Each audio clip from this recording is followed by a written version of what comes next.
You ever notice something strange? We constantly debate boomers. We endlessly analyze millennials. We study Gen Z like they're some brand new social experiment. But there's one entire generation that barely gets mentioned. They're just there, quietly in the background. Generation X, born roughly between 1965 and 1980.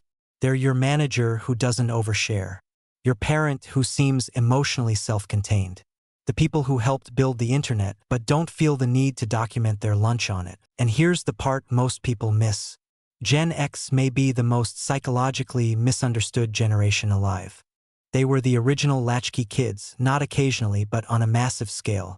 Imagine it's 1978. You're 8 years old. You walk home from school. The house is empty. Both parents are working. There's no smartphone. No tracking app, no camera doorbells, no way for anyone to instantly check if you're safe. You unlock the door. You make your own snack. You do homework alone. And you wait. By the mid-1980s, millions of children between ages 5 and 13 were regularly unsupervised after school. That wasn't rare. It was normal. An empty house teaches you something powerful. You're on your own. But it also teaches something deeper. Actions have consequences, and no one is coming to soften them. When parents did come home, boundaries were clear. Step out of line, you knew immediately. There weren't long emotional negotiations. There weren't processing circles. You learned cause and effect fast. Psychologically, that creates a high-contingency mindset. You start thinking ahead. You scan for outcomes. You calculate risk. That's why Gen X often plans 3 moves ahead without even realizing it. Now add another layer. They grew up hearing promises of stability. Steady jobs, lifelong careers, secure futures. Then they watched divorce rates spike. They saw loyal employees laid off overnight. They watched corporations restructure and communities unravel. They were told, work hard, play by the rules. Everything will work out. Then the rules changed. So what did they do? They adapted. Some psychologists might label it defensive pessimism. Gen X calls it realism. They don't assume the worst. They just don't assume things will last. It's not pure cynicism. It's emotional armor. Hope for the best. Prepare for the floor to drop out. And that mindset explains something else, their quietness online. They grew up in a world where privacy was default. If you embarrassed yourself, maybe a few people saw it. That was it. No permanent digital record. No viral humiliation. To them, broadcasting your life isn't thrilling. Feels exposed. It's not that they don't understand technology. They helped build it. They just learned early that visibility equals vulnerability. Humor became their shield. Irony became distance. Laugh first so it doesn't hurt. Remember, they were children during the Cold War.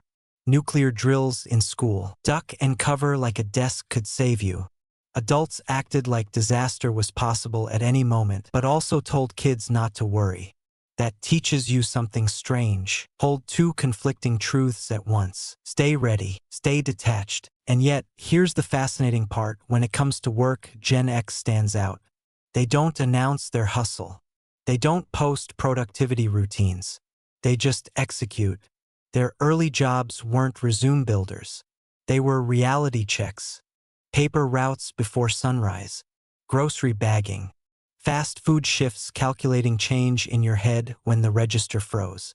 At 12 years old, you could be responsible for an entire neighborhood's newspaper delivery. They saw their parents trust companies and get burned. So Gen X didn't become loyal to corporations. They became loyal to competence. They can't control layoffs, but they can control being the most capable person in the room. Their respect for authority is conditional. Not based on title, based on skill. If you're competent, they'll follow. If you're not, they'll question you without hesitation. They grew up watching political scandals, economic instability, leadership failures. Authority wasn't sacred. It had to be earned. Economically, they were hit repeatedly. The dot-com crash, the 2008 financial crisis, unstable markets at critical life stages. That's why many Gen Zers build multiple income streams. Not because they're chasing trends, because they learned nothing is permanent. Research shows they're less likely to seek support during stress. Not because they lack relationships, but because relying on others feels uncomfortable. Self-reliance became default. Even their relationship with information was different. Before Google, knowledge required effort. Library visits, card catalogs, physical searching. When information costs time, you encode it deeper. It sticks. When something broke, you fixed it. You flipped the bike over. You grabbed a screwdriver. You figured it out. That builds mechanical confidence. A belief that problems can be solved with patience and persistence. Now they're raising kids in a hyperconnected world. Constant supervision. Constant documentation. They gave their children the attention they didn't have. But sometimes they worry. Too much protection. Too much exposure. Too much visibility. Because in the Gen X worldview, visibility still equals risk. Here's the truth. Generation X may be the last generation that truly remembers boredom. Silence. Being alone with your thoughts. Solving problems without instantly searching the answer. They aren't better than other generations, just shaped differently. They were born during a transition, when the analog world was fading and the digital world hadn't fully arrived. They're the bridge generation, and bridges don't demand attention. They don't ask for praise.